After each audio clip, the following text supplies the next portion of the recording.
Сәлем достар, бүгін сіздермен біз 34-ші аптаның жүктілігі туралы айтатын боламыз. Ақпаратты тыңдамас бұрын арнама жазылып алыңыздар, видеоны соңына дейін көріңіздер. Сіздер үшін өте пайдалы ақпараттар болмақ. 34-ші аптада әйел адамда және балада қандай өзгерістер болады? 34-ші аптада сіз босануға дайындала бастайсыз, яғни толғақты дұрыс жеңуге дайындала бастайсыз. Сонымен қатар дұрыс босануға дайындала бастауыңыз керек. Себебі уақыт күттірмейді.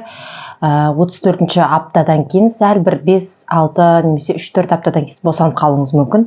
Сондықтан да қазірден бастап толғақты қайта тренировать етіп, баланың киімдерін дайындап, сумка роддом дайындап, балаға қажетті заттарды, бас киімін, қалпақшасын, жүргектерін жаңағы алдын ала алып қоюыңыз керек. Алдын ала бала қай жерге жатады, кроваттары болса, жаңағы коляскалары болса, соның бәрін алдын ала алып қойған дұрыс болады.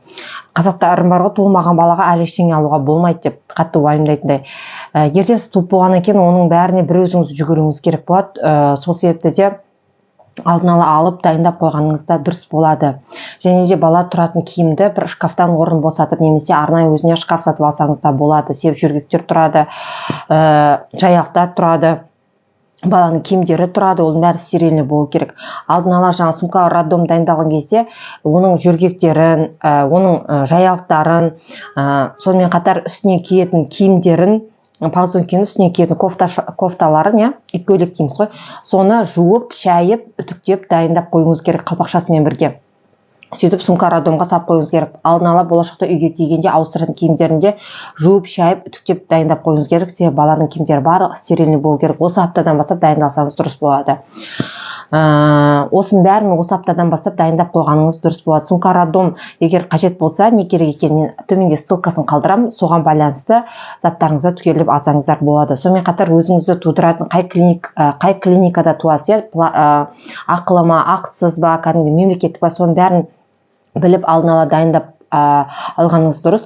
Сонымен қатар туатын қағаз болады ғой, обменная карта дейміз ғой, обменная картаны міндетті түрде алып жүруіңіз керек. Обменная картасыз сізді гос перзентханалар, яғни мемлекеттік перзентханалар қабылдамай қоюы мүмкін.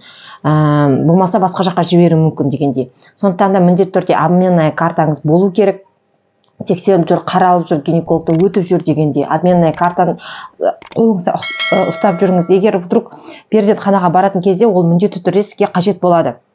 Бұл кезде енді балада қандай өзгерістер болады? Баланың бойы 45 сантиметрде болады, салмағы 2,2 килограмм, яғни 2000 килограмм, 2200 граммдай болады. Осылай айтайықшы, 2200 граммдай болады.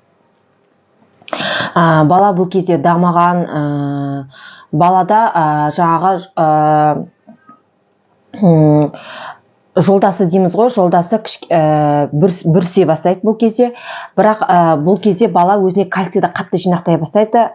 Кальций бұл кезде көп болып кетпеу керек дейді. Енді ешкімде көп болып кетпейтін шығар деп ойлаймын. Егер ол сүйектің иілгіштігі баланың денесі бұлжырап туылып кетеді дей ма, сөйтеді дейді, егер кальций көп болып кетсе.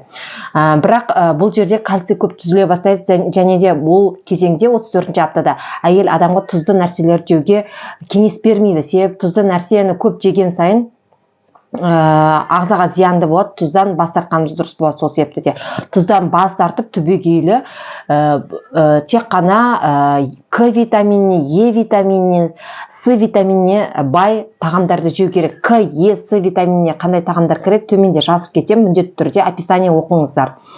Осы К, Е, С витаминіне бай тағамдар жесеңіз, онда мерзімнен туылу, ерте туылу немесе тағы да басқа жаман нәрселер болмайды деген тұжырымдар бар. Сондықтан да осы витаминдерге бай өнімдерді жегеніңіз дұрыс болады. Достар, көргендеріңізге рахмет. Сіздерге бар беретін мәліметтерім осы. Төменде ссылканы қалдырып кетемін. Дұрыс толғатуға байланысты, жеңіл босанып, жеңіл толғатуға байланысты. Бұл кезде де әлі кеш емес курстарға бару. Курсқа барсаңыздар болады, информация қарасаңыздар болады, ақпараттар өте көп. Менде де арнамда ақпараттар өте көп, сондықтан арнама жазылып алыңыздар. Және де төмендегі ссылкаларға өтіп, сол ссылкаларда айтқан кеңестерімді пайдаланып көріңіздер. Сіздер үшін өте пайдалы болады деп ойлаймын. Көргендеріңізге рахмет.